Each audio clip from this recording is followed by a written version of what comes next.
This poem always makes me think of my dear friend Adam Ray Wagner, in whose form and theory class that I took in his second year of the graduate program at BSU. He encouraged me to use weird techniques to get at language that I otherwise wouldn't get at. And this poem, found footage of Italian Blue Bike, I got the sort of primal or foundational parts of the language from using an n+7 generator. So if you don't know what that is, it's when you put in whatever text you want, and the generator will take every noun, which is the n and n+7, and then move, usually 7, cause you can set it to be whatever number, but move 7 spaces up or down on the dictionary and show you what those nouns are. And that, just messing around with it helped me jumpstart what this poem became. So when I think of it, I think of my friend Adam Ray, who started out as my teacher and is now, without any hierarchy, he's just my friend. And that's just very sweet. This is found footage of Italian Blue Bike.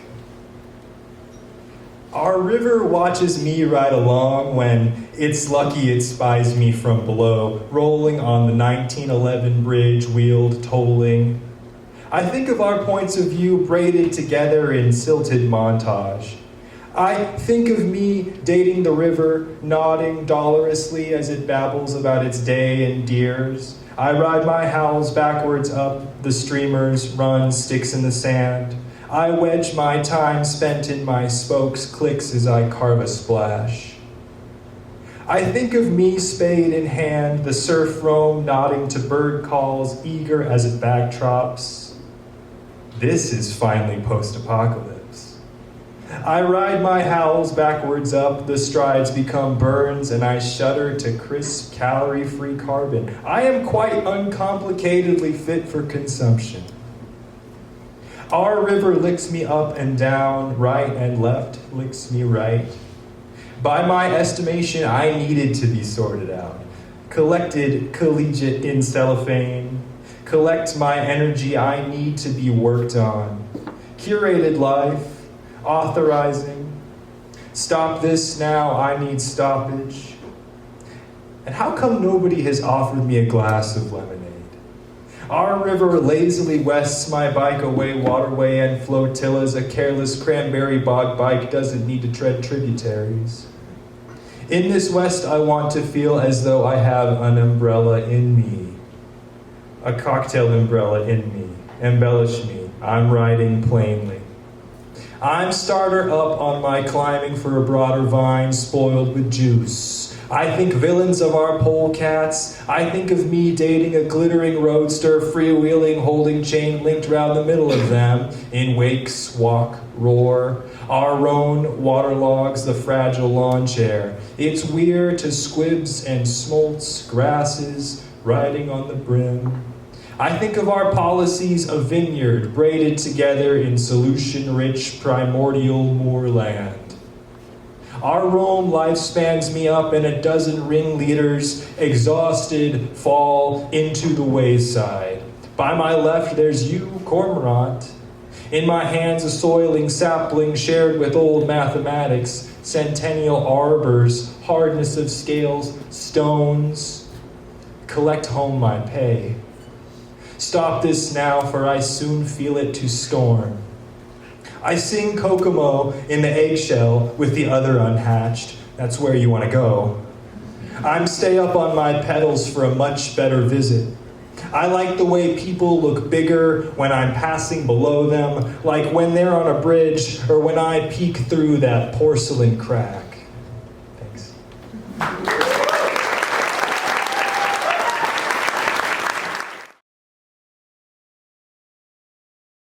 Before I begin, I am just standing here with so much gratitude tonight. I know that this event started with gratitude, but I really want to say so much thanks to the Backyard Artists and the Paper Plane Press team. Blake and Sophia, you have done such an amazing job creating such a beautiful space for connection and creativity tonight. And I am very, very grateful as an author who is always looking for what art brings to us, which is connectivity. looking for that space for that human connection, and I just feel that very much in this room tonight. So thank you all so much for creating that space. I just really, really, really appreciate it tonight.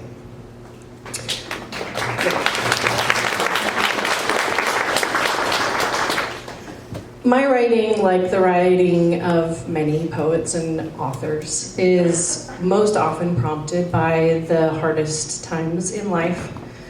I know that there's this Fred Rogers quote, Mr. Rogers, that says, when things are scary, look to the helpers. And I know that people often say that that is the firefighters and the first responders, and those people are very important in crises. But I also think that artists are who we should look to in crises. That we should look to authors and poets and painters and artists of all kinds to lead us through the most terrifying parts of our lives. And I know that my own art has often led me to the moments that have felt real and honest and true when things have felt scary. If I'm honest, the last 10 years of American life have felt scary to me. There have been moments that have felt very violent, very terrifying. And that is when I have turned to my art. The poem that I'm going to be reading tonight, I wrote at a time that was reminding me that American life is increasingly feeling sort of terrifying to me, a little bit violent, both rhetorically and physically.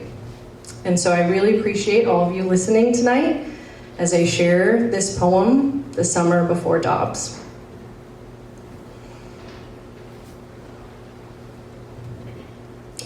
In the pre-dawn light of the last day of June, I watched two faint lines appear. It was the beginning of a red summer, while my pregnancy leaked in pools from me and the sun burned angrily. Smoke filled more record-breaking skies, and I choked back tears and terror. The next summer, a gavel went down. But do men in robes know what it is to sit in your own blood? To bear the burden of potential and loss during a red summer at the end of the world? Thank you.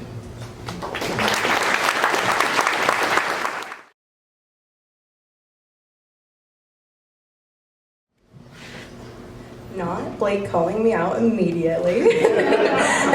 I promise I did want to submit my work. I was just afraid. And so they helped me overcome that fear. So family means the world to me. And not just family by blood, but family by love, my friends. I wrote this not knowing where I wanted it to go, but knew two things. It would be set in a throne room, and it would be dedicated to my 4 younger sisters. There's nothing worse than the feeling like the weight of the world is on your shoulders and fears of the future.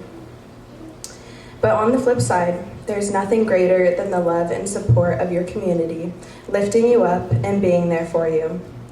I wanted this story to showcase how deep loyalty and love from one's family can impact a person.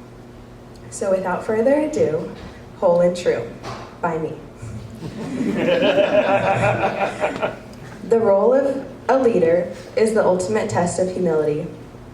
To be asked for everything you have and to give it without question. A thankless job built to test the toughest of soldiers. I am not a soldier by definition, but by virtue. The marble floor is cold against my bare feet as I enter that empty and dimly lit throne room. Torches line the walls, casting eerie shadows across the floor. As I run my hand along the Queen's throne, tracing the elegant gold craftsmanship, a tingling sensation flows through my arms, ending at my fingertips. Leaves and branches are carved into the dark mahogany wood that shapes the back of the throne to resemble a tree of life. This family crest has followed me throughout my entire life, on blankets, gowns, paintings, and invitations, as though I have a second shadow, a haunting presence. It represents honesty, loyalty, and bravery.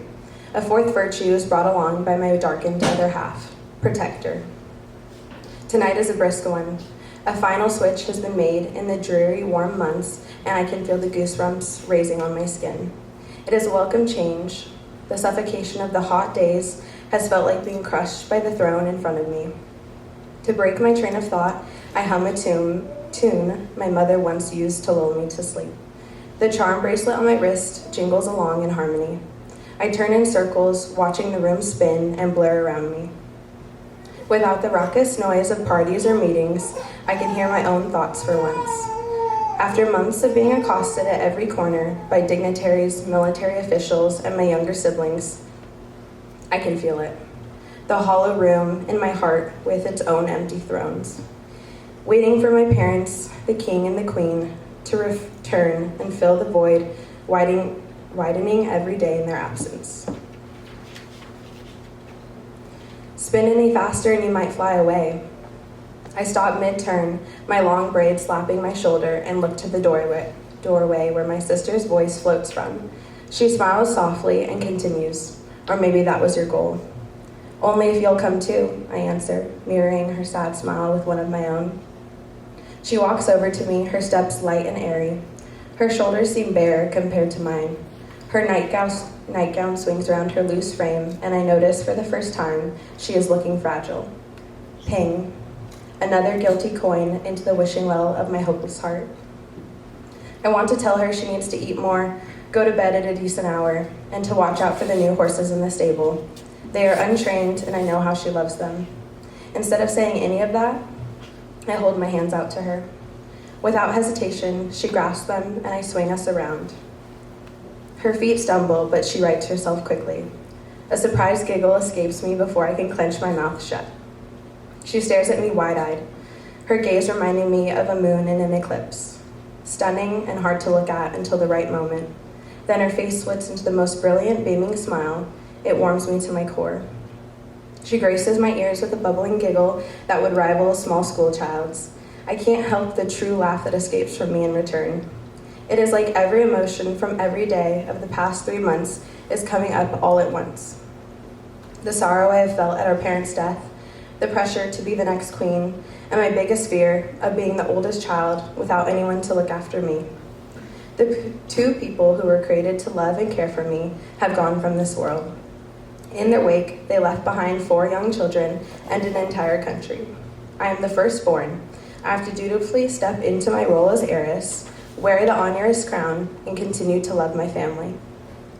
The laughs echo off the marble walls and reverberate as a blissful cacophony of joy and love battling my inner turmoil. Slowly, our spinning stops, and we stand face to face. The joy leaches quickly from my body, like a disease meant to find a healthy host, realizing I am already decaying.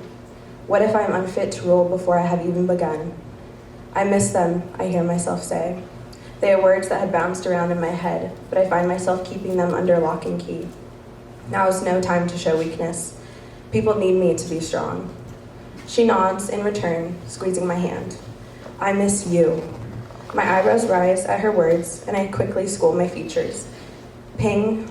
Soon the wishing well will be full, and I will be rich in the guilt-laden thoughts and words of those around me.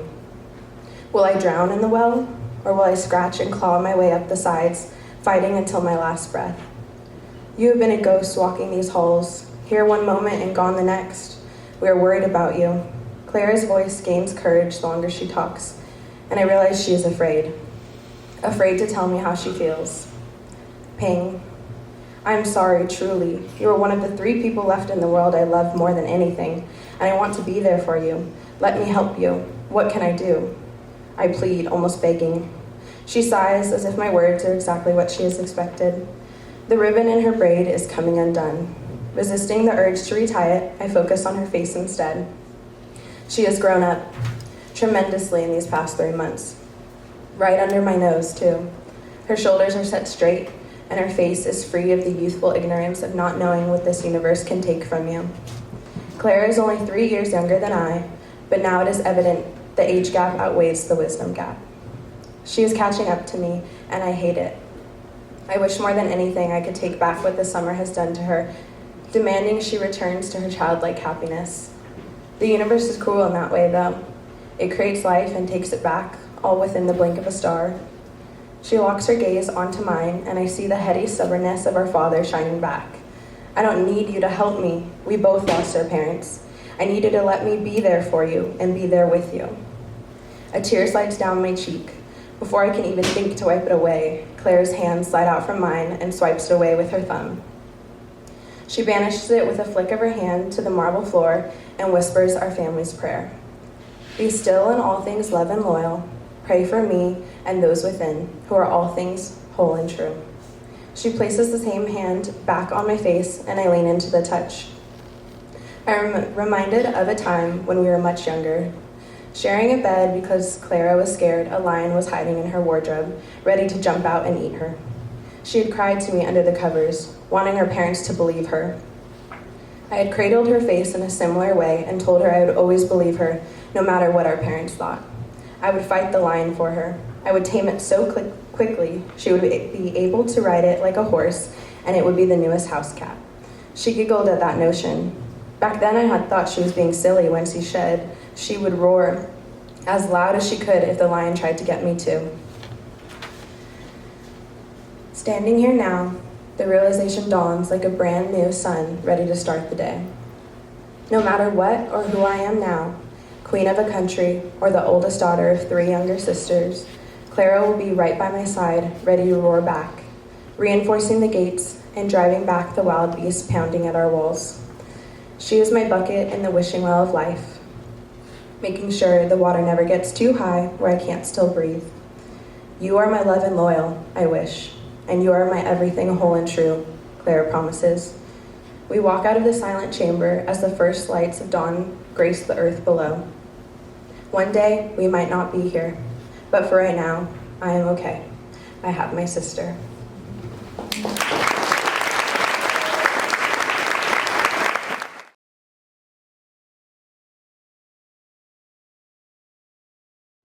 Is about allergy shots.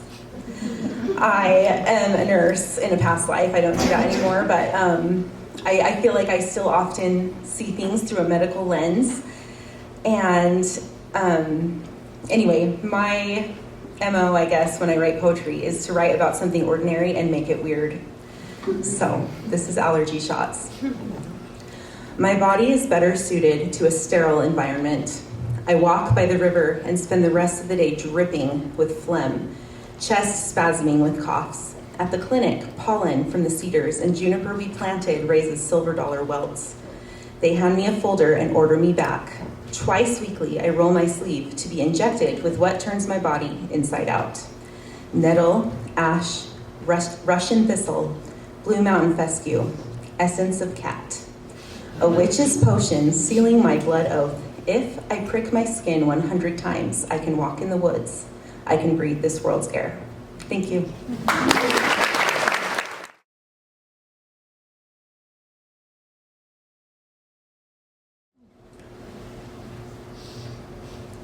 Tom Turkey. We are in first grade. You're about to step on a makeshift platform in the school cafeteria where we get chocolate milk on Fridays and play dodgeball on Tuesdays. My head is wrapped with cotton sheep ears. The Velcro scratches my neck. My lines include animal sounds in unison with a horse and donkey next to me. Both of them say my voice is too soft. Speak louder in the mic, they whisper. The ducks with plastic beaks are louder than me. I mouth the words and blink as the camera flashes for you, Tom Turkey.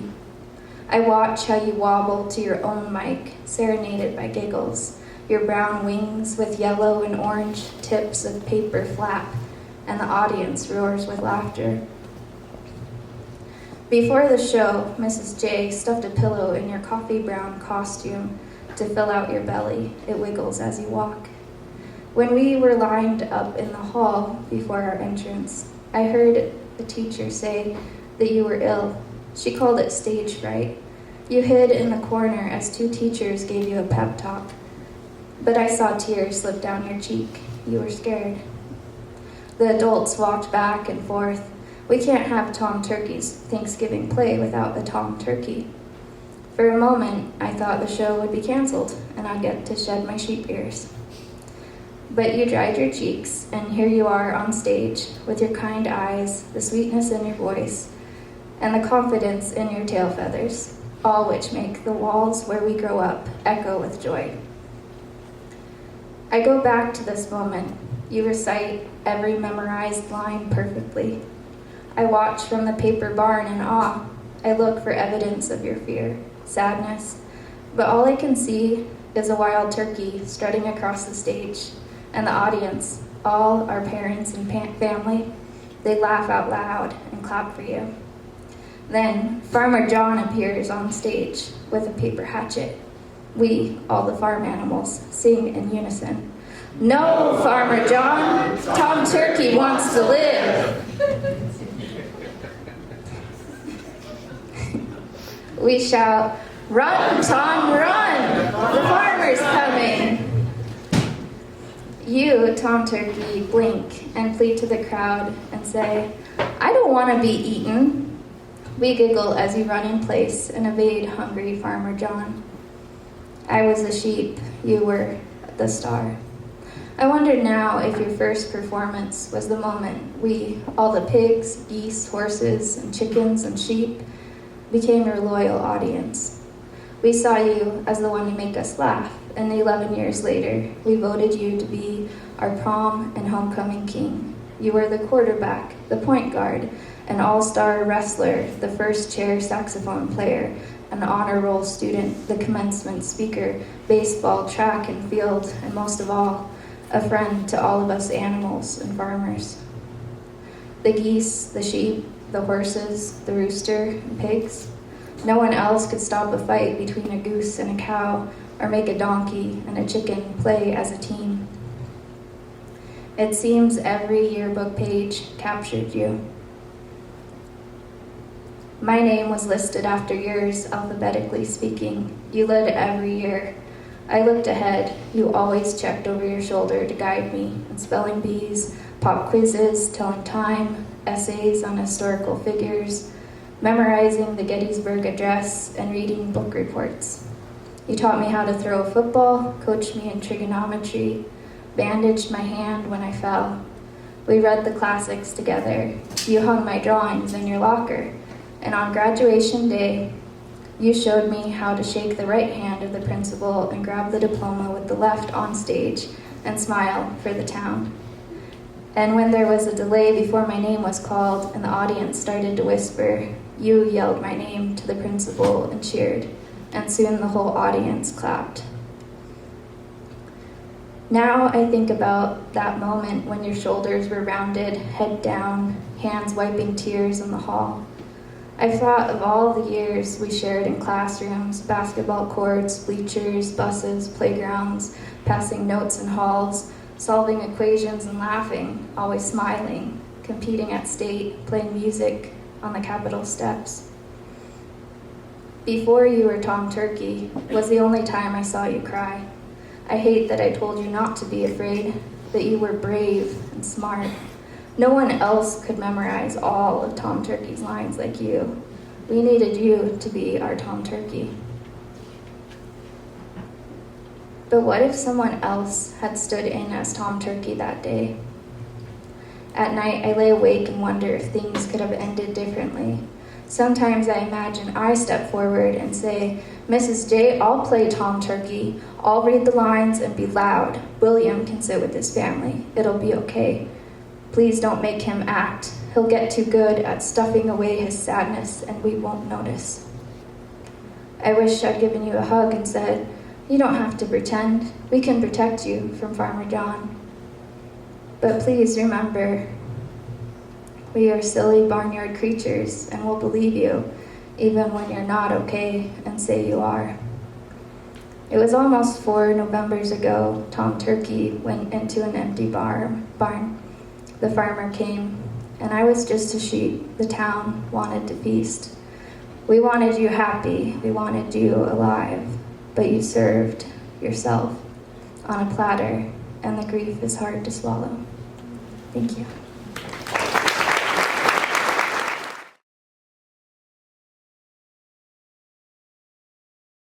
Difficult to keep a traditional diary or journal because I self-edit so much as I go. So for the last couple of years, I've been getting around that by keeping a junk journal. I tape and staple stuff in there. Fortune cookie slips, newspaper cuttings, wedding invites, funeral programs, unpaid parking tickets. Paper product scraps of life. And this is an essay that came out of that habit. It's called On Junk Journaling. I've been keeping a journal of childhood memories, with flashbulbs that pop every once in a while, like seeing a certain kind of fence and thinking of when I saw the giraffe named James at the zoo. I'm standing in a drift of cottonwood, its rain falling slow enough to catch, or dandelion wishes already blown. It's beautiful, and it hurts me. The river's running fast. I'm a little out of season all the time. Garden City changes every day. I walked down by the Greenbelt out to the big RV park, and on the way I had to pass about 50 houses worth $1 million. The erosion of where we grew up feels like the fastest way to the erosion of us. I've been keeping a journal of childhood memories. Here are 5. 1. Dancing on my dad's toes to Fela Kuti. 2. Heat waves over blacktop. 3. Letting go of a pink balloon, subsequently wailing. 4. Stepping on broken glass. This is my first memory. 5. The smell of grilled tomatoes. Walking across a footbridge, an old man stops me to ask if I am a farmer because I am wearing overalls. I tell him I am not, but we engage in polite conversation anyway. He tells me about the cotton farm he grew up on in Tennessee, how the national forest was his backyard. I listen and smile, partly because I think it is important to be kind by default, but mostly because I grew up with bedtime stories where old men on bridges turn out to be fairies 100% of the time, and if you fuck with them, you're pretty much toast. I am a superstitious person. It's hard for me to hold reality hard enough. I'm a little out of season all the time. Once, on the complimentary amenity man-made pond by my apartment, I saw a man dive from a private dock. It shocked me. He was a seal, sleek and so sure of his place in the ecosystem. I felt myself a trespasser. I feel myself eroding. I'm a little out of season all the time. I'm keeping a journal of childhood memories, of the smell of grilled tomatoes, the acorns I collected, the crickets we caught, moving boxes, broken glass, greenhouses, Italian fairy tales, movie ticket stubs, salvaged confetti, Mom's old BlackBerry with the T9 keyboard, the cat we gave away. I feel myself eroding. My memory is a betrayer, a river running fast, rust, a growing scrap pile, a haystack, a needle, crumbs on linoleum, illegible. Thanks.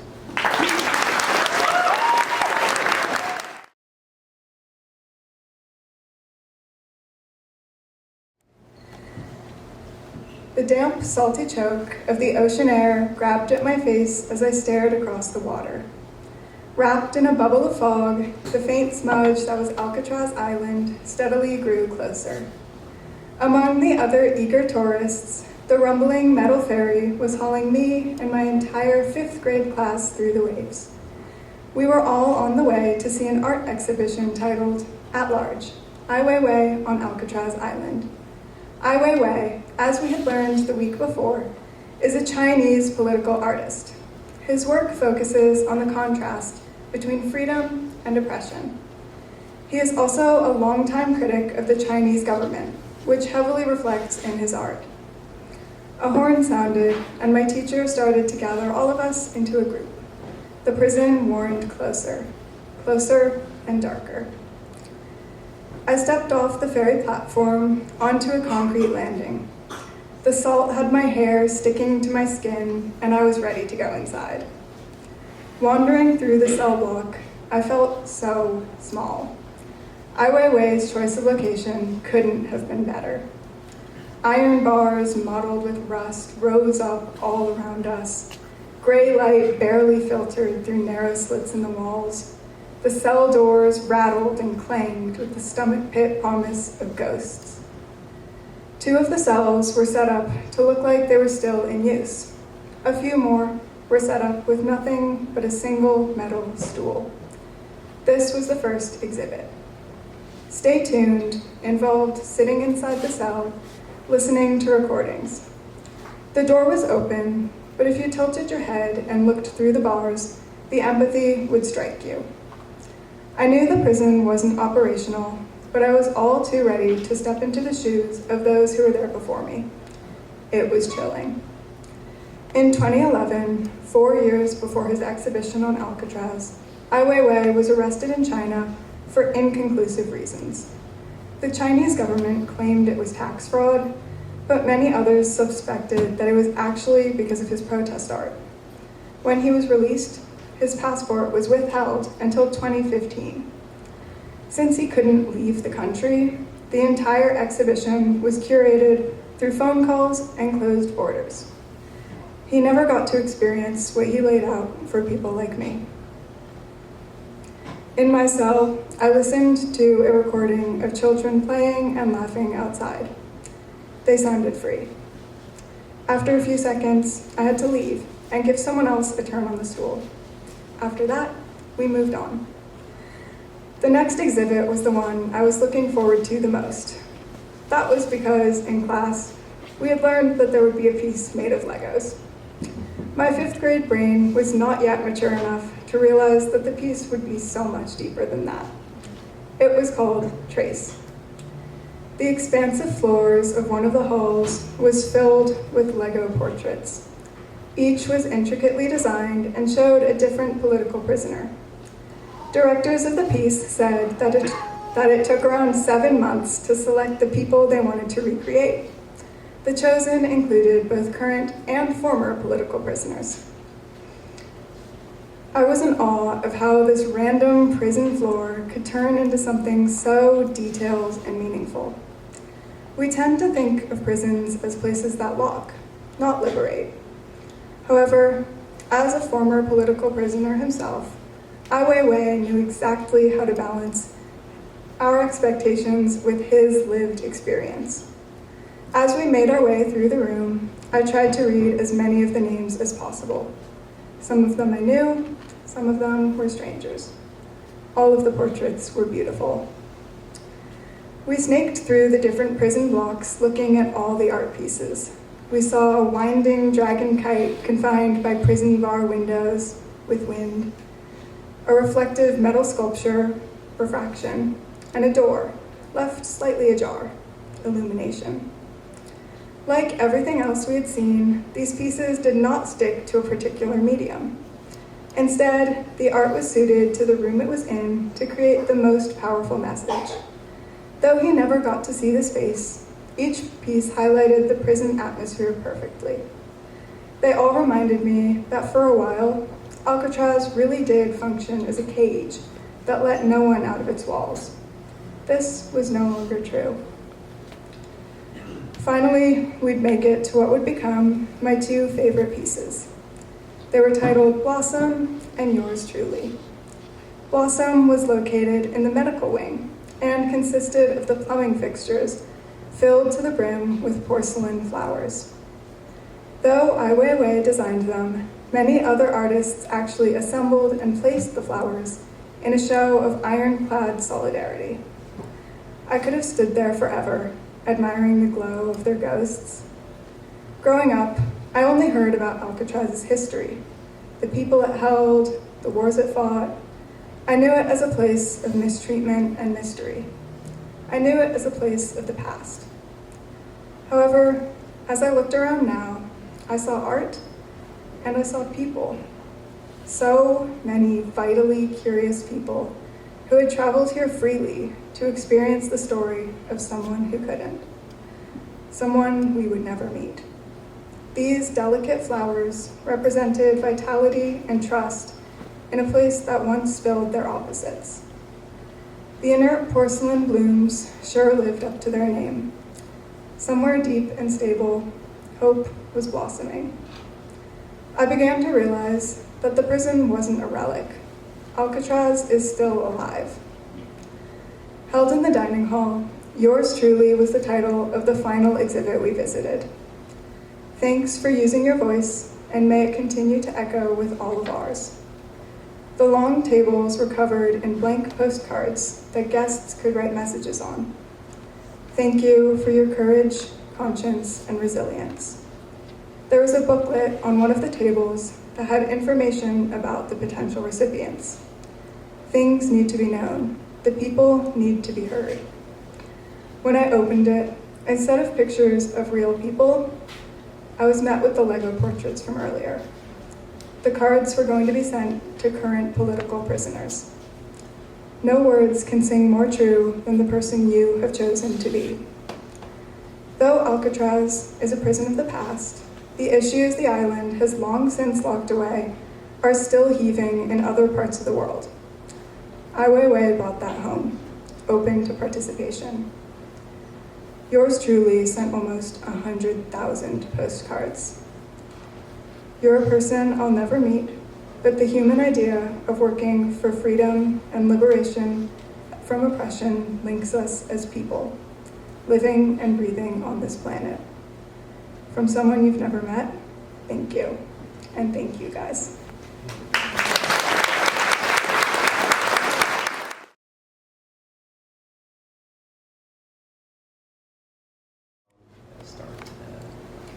Meat eater, meat eater, you've hurt me when I trusted you. Heat, you ate my flesh when I was young, when I was new. You told me that it's fine, it's natural, but as I grew, I don't feel fine, I don't feel natural. Meat eater, you are nothing but a damn cheat. For every truth I said, you lied and denied. Even when I say our secret, no one believed. You lied and built your garden over my bones. Meat eater, you plucked me before my bloom. Nothing was left in me for you to take but a miasma of thoughts that engulfed every gyrus. But for now I must keep in row. I must survive. I'm still alive after what you did. Your fake smile, your surface care, and your vile secrets are all written on my skin. Thank you very much, you guys.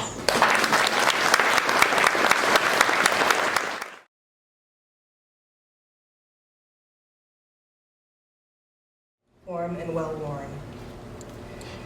Soft is new. It is bright and warm. Softness is a slight graze of fingers touching skin.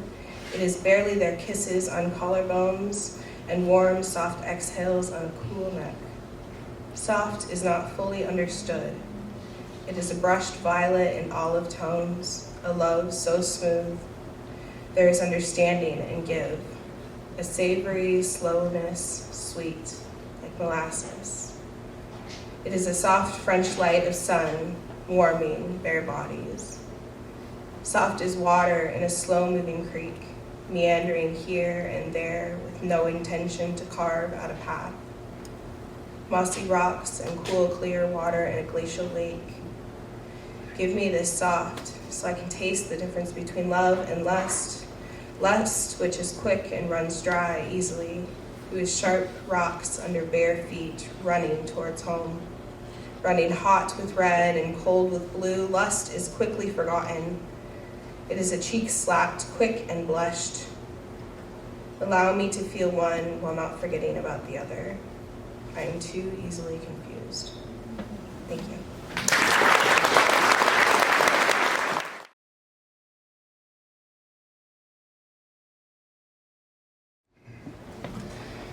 He approached 44U with a certain annoyance that caused the street lamps to dim and Amut 3 doors down to snarl and yap at his hissing scent. The pastor coughed into his hand and then, checking his watch, approached the stone gray door. Some paper littered the entry where a welcome mat sat backward before it. He sniffed before ringing the doorbell and buttoned his black garb and cast his boredom away with vengeance. He stood for a few moments rehearsing and refining his smile, but then found himself staring into Judah's eyes with a slight scowl. Pastor, it is wonderful to see you. Good evening, Brother Williams. The two shook hands and entered. Piles of books and papers lay strewn around the vestibule and trailed throughout the dim shack. A small, uncluttered path directed them to an unstained living room, the perimeter of which was decorated with paintings of the Lamb and other dead prophets. Judah motioned for the pastor to sit down, and he did. The pastor waved away refreshment and began. So, Brother Williams, I hear you're quite taken with Tuesday's Bible studies. Is that right? Yes, Pastor. They've been absolutely revolutionary to my worship. Absolutely revolutionary. That's great to hear. He tries to force a smile, but cannot. I understand Brother Thompson is reading Revelations with the group. Is that right? Yes. Judah poured himself tea from a steel tea kettle and set it on the coffee table. And his little sermons have been incredibly insightful. Even some of the youth are becoming quite taken with the word. More so than they've been in the past, at least. The pastor's eyes wander out of the conversation and glaze over a poster beside a great glass door. It depicts some forest scene stained with the Beatitudes. Although, Judah said, Judah adjusted himself in his chair. I don't mean to speak poorly of your flock, but I've learned that Brother Thompson is unworthy to hold his teaching position. The pastor sits with this and mulls it over within him. What do you mean? He's a bastard by birth. A dog growled from some unseen place out in the silence. The pastor thought. Judah took another sip of tea. I don't see why Thompson's no longer qualified to teach because of that. Judah set down his teacup and leaned forward, looking at the pastor with eyes black as brimstone. Because, Pastor, what does the good book say? The pastor held the unnerving gaze and searched for words, but the frothing alkalite before him interjected with the recitation. A bastard shall not enter into the congregation of the Lord. Even to his 10th generation shall he not enter into the congregation of the Lord. Judah gleamed with the same dark light, even as a midnight fire. A thudding beat passed before the pastor chuckled and stood shaking his head. Judah, the book of Deuteronomy cannot be taken seriously. It was written for a different time, and we do not expect persecution for those whose birth isn't in wedlock. No one could be a teacher if that were the case. Judah looked up at the pastor, his eyes ironed with malice, and stood shaking his head. He found a table against one of his filthy windows and retrieved a worn and dog-eared book and flipped through the pages. Ah, here it is, said Judah. For God, who commanded the light to shine out of darkness, hath shined in our hearts to give the light of the knowledge of the glory of God in the face of Jesus Christ. And when Judah finished his recitation, he looked at the pastor with silence and asked, What would you say to that, Pastor? Before giving the pastor a chance to respond, he flipped through the book again and feverishly read another passage. Purge out therefore the old leaven, that ye may be a new lump, as ye are unleavened. For even Christ our Passover is sacrificed for us. And he stepped closer to the silent cleric and continued, Work out your own salvation with fear and trembling, for it is God which worketh in you both to will and to do of his good pleasure. And when Judah had said these words, he looked upon his pastor with a feverish light. Pastor, God has commanded that we be true to his word, yet here you are before me arguing against it. Art thou an enemy preaching against the cleansing blood of our Redeemer? The pastor stepped toward Judah. The word is not literal, Judah. It is there to guide us back to our Father. The pastor spoke again through gritted teeth, and one can't be helped who does not listen. Why do you speak in this way to a man ordained by God? And with a violent hiss, you must humble yourself before him and become meek once more. The pastor is breathing heavily now. A cold smile stretches across Judah's face that seems to frost the grimy window glass. Then a single metallic click, and the pastor saw Judah, and Judah held outstretched a single revolver that glue even as the burning bush. What are you doing? The pastor, hands trembling a little as he raises them. He slowly backs up toward the coffee table. I've studied the word and have wrestled with the Lord, Pastor. Judah speaks slowly and gently, and he has delivered a purpose unto me. God has asked me to restore his gospel, and he has revealed unto me a path to bring his word to pass. The pastor's eyes pleading with the walls to open or reveal an escape, but all is silent before Judah and the revolver. Judah, mutters the pastor, who secretly grabs the cold kettle from the table and shrouds it behind his back. Thou shalt not kill. Will you defy God to bring your false word to pass? Judah shook with laughter, as though the gates of hell were opening before him. Our Father disallows the commoner to kill, because no good can come from a dog killing a dog. But as he has shown time and time again, that he asks his divinely elected to do all to ensure the word stays true. Have you forgotten Moses and the Egyptians, Paul and Stephen, David and Uriah? All this shed blood was necessary to further the gospel. And you, pastor, God has revealed unto me that you must be next. And as he aimed the revolver, the pastor swung the steel kettle into Judah's head, and Judah yelped and fired a bullet into that ultimate supper hanging upon his wall, a crater where Judas once sat. The pastor ran to the glass door and clawed for the pain to move, but before he could twist free the lock, he felt his abdomen burst, and he fell through stained glass into a pool of crimson shrapnel scattered among the cold, wet grass. Judah stood above the bleeding pastor, and he was shrouded in a dim halo cast from the light of that abominable tomb. The pastor struggled for breath, but kept asking in his dwindling confusion, why, and he did not call upon God. Judah leveled the revolver and spake, "Do not weep, pastor. These events come to pass because the word of God lives. How can you forget his simple invitation? Ask, and it shall be given you. Seek, you shall find. Knock, and it shall be opened unto you." And with one swift motion, he put a bullet through the pastor's head, and it spilled across the yard like Gomorrah's flaming cloudburst. And when the revolver quit its song, Judah knelt in the font of blood and viscera and pulled forth from his pocket a flask and lighter. He doused the bloody corpse and lit its cloth, flames dancing among the singeing hair and stinking wool.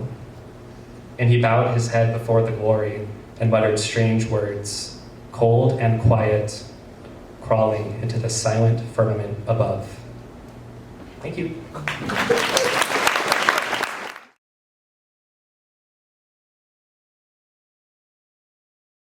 Things I found today. Spring's first snake, wet year, more to come.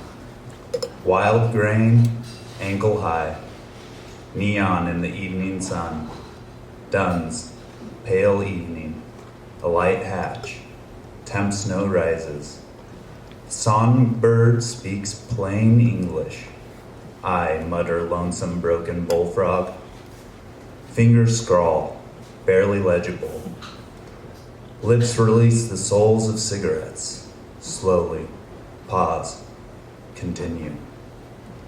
Last night's first chance, surrendered due to poorly rolled dice.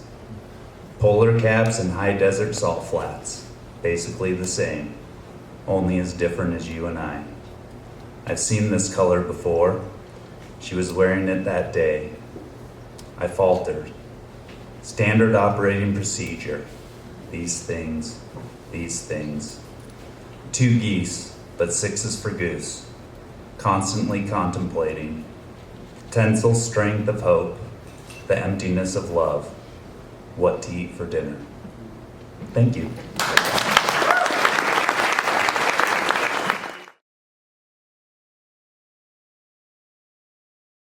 So this is demons. We're at the beginning of something, but the beginning of one thing is often the end of another. The room was dank with despair, and a thick film of dust coated everything. In the corner, she lay covered in a green quilt, but all that she saw was the comforting darkness her eyelids provided. Her hip was numb from bearing her body's weight for however long it had been. A pane of glass shatters. A figure passes delicately through the window, easily avoiding the jagged edges. Her quilt felt like a massive hand pressing her into the mattress.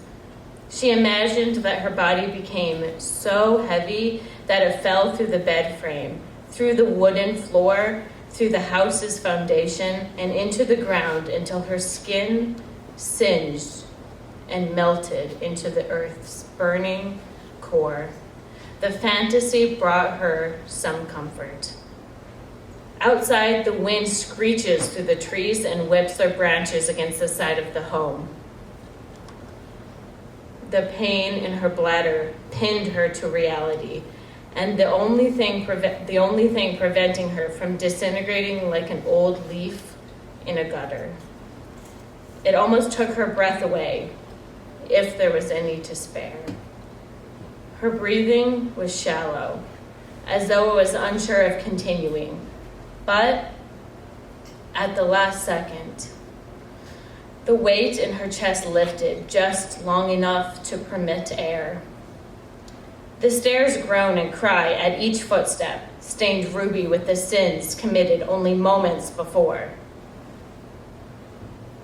The effort to remain alive took all her will, and she wished she could muster the strength to turn to her back. Then she could peel her eyes open and stare at the gooey green stars that were pasted to the ceiling. Her desire for that was dull, though, like a flashlight at the bottom of an icy lake. A scream races down the hallway, filling every room with a thick knowledge of agony. The wind whistles in sympathy. She supposed that she was finally becoming delusional. If only the voices would stop shrieking and speak to her, she wouldn't mind so much after being alone for so long in a position of surrender. A particularly strong gale rips the shutters from the window and throws them across the street as though by the meaty hand of a giant toddler in the midst of a tantrum. A feeling twinged in her gut. Was she scared? The emotion was sharper than any she could remember having in some time. The groans, the bumps, and the screaming were all a show put on by her fragile mind, right? Regardless, the small ember that burned in her stomach was dimly interesting. A doorknob shivers as its lock is tested. With increasing urgency, the door frame shakes, angrily demanding to remain in place. Her mouth quivered, the edges turning up in the slightest whisper of a smile. Her lips split with the effort. The blood dripped, stinging onto her thirsty, cracked tongue. A single eyelid shuddered open in anticipation. It was the beginning, after all. Thank you.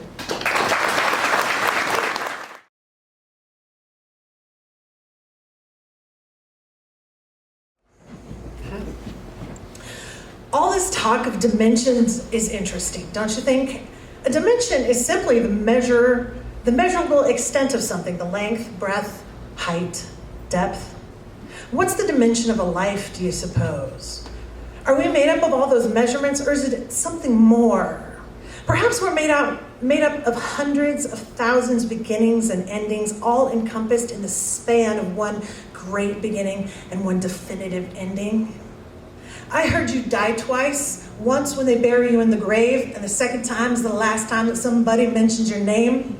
I got that from Macklemore, the singer. I hope he's a good guy. His songs always inspired me. Okay, so if you can die twice, I've been thinking that would stand to reason that you can be reborn in the afterlife as well. I'm thinking of King Tut. How long had he been forgotten? What was the last time his name was breathed into the ether? And then what happened when he was found again? When his name was repeated over and over and his memory grew in strength and width and breadth? Perhaps It was this that brought him the final distance in his afterlife into a godlike space. This continued renaming. But there's another side to that as well, isn't there? Tut's rebirth brings him back into the world, but not as he lived. His memories are only of who he was in death. And those of us who will become dust and remembered by a name carved into stone, our lives represented and known only as a mysterious dash between two arbitrary dates, what of our afterlife? Of our fading, plebeian, sterile second death? I wonder if in 2,000 years, when a lone folder from some forgotten hard drive of ours was unearthed, what if, in being summoned once more, we're remembered for a handful of writings, or one single work, or a single disparaging journal entry? What sort of specter of a memory would we become? Our new life would be akin to the afterlife of Frankenstein's monster, pieced together from arbitrary words, maybe written in haste, in anger, in jest. What if the second time someone mentions our name, we become a monster of supposition and implied sentimentalities of another time and space? What if our name spread in strength and width and breadth because of the uniqueness of being found, not in the uniqueness of our lives or how we live them? But then that would bring us to whose definition of unique and worthy we're using, doesn't it? I digress. You asked me about the dimensions of the fridge we're selling. It's a classic white Kenmore, 20.4 cubic feet, 30 inches wide, 69 inches high. Here's the item number if you needed to look up more details, 046080. Let me know if you need any more information.